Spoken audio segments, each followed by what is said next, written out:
दोस्तों, हम इंसानों का अस्तित्व इस धरती पर कई लाख करोड़ साल पुराना है।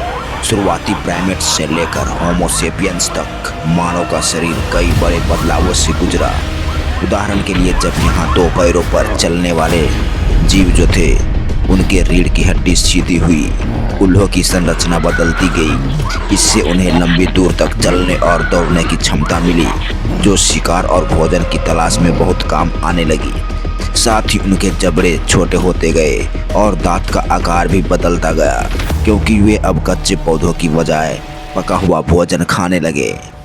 एक और रोचक बात यह है कि आदि मानव के दिमाग का विकास उनके हाथों के उपयोग से जुड़ा हुआ था। जब इन्होंने पत्थर को तोड़कर औजार बनाना शुरू किया, तो इनके लिए सटीकता और योजना की जरूरत पड़ी। यही काम दिमाग के उस हिस्सों को सक्रिय करता था जो सोचने और समझने के समस्याओं का हल करने के लिए जिम्मेदार होता था। वैज्ञानिकों का मानना है कि यह प्रक्रिया एक तरह का फीडबैक लूप था। जितना ज़्यादा वे औजार बनाते गए, उतना ही उनका दिमाग विकसित होता गया। आदि मानव एक ऐसी कहानी है जो हमें कठिन संघर्ष से लेकर जीत की बुनियाद तक ढलना सिखाती है। आदि मानव की कहानी को और गहराई से देखें तो हमें उनके कुछ शारीरिक विकास की संरचनाओं पर नज़र डालनी पड़ेगी। वैज्ञानिक रूप से देखा जाए तो धरती पर जीवन की शुरुआत बैक्टीरिया के रूप में हुई थी, जो बीते समय के साथ साथ विकसित होते चले गए और मानव रूप में परिवर्तित हो गए। लेकिन ह्यूमन इवोल्यूशन की प्रक्रिया भी इतनी आसान नहीं थी जितना आप और हम समझ रहे हैं। धरती पर जीवन की शुरुआत और मानव विकास को लेकर अलग अलग थ्योरीज मौजूद हैं, जिसमें से डार्विन थ्योरी ऑफ एवरीथिंग को सबसे ज़्यादा मान्यता दी गई है। और इस थ्योरीज में बताया गया है कि जीवन की शुरुआत धरती के महासागरों में हुई थी, जिसके बाद वहां से अलग अलग रूपों में जीवन की उत्पत्ति व विकास का क्रम चालू हुआ। बैक्टीरिया से मछली का जन्म हुआ और फिर मछलियों के विभिन्न प्रजातियों में से किसी एक ने जमीन पर आकर स्तनधारी यानी कि मेंबर्स मोड के विकसित करने का काम किया।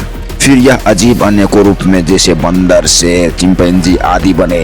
इस तरह से एनिमल किंगडम की शुरुआत हुई तथा इसके साथ ही मानव जीवन की नींव रखी गई थी। और बंदर यानी कि हमारे पूर्वज अस्तित्व में आए, जो लाखों करोड़ साल के विकास क्रम के बाद यानी कि हम बने। लेकिन अगर ह्यूमन इवोल्यूशन पर थोड़ा भी ध्यान दिया जाए तो यह धरती पर मानव जीवन की शुरुआत को लेकर अलग अलग धारणाएं रही हैं। इस थ्योरीज के अनुसार धरती पर जीवन की शुरुआत महासागरों में बैक्टीरिया के रूप में नहीं हुई थी, बल्कि इसकी शुरुआत धरती के बाहर हुई पंच प्रमेय थ्योरी के अनुसार हुई थी। धरती पर मौजूद जीवन सबसे पहले किसी दूसरे ग्रह या सौरमंडल या वस्तु पर विकसित हुआ था। इसके बाद वहां से जीवन के कुछ कारण धरती पर भेजे गए। इस थ्योरीज पर यकीन किया जाए तो धरती पर जीवन की शुरुआत कोई प्राकृतिक प्रक्रिया नहीं थी, बल्कि इसे किसी दूसरे ग्रह के लोगों द्वारा बसाया गया है।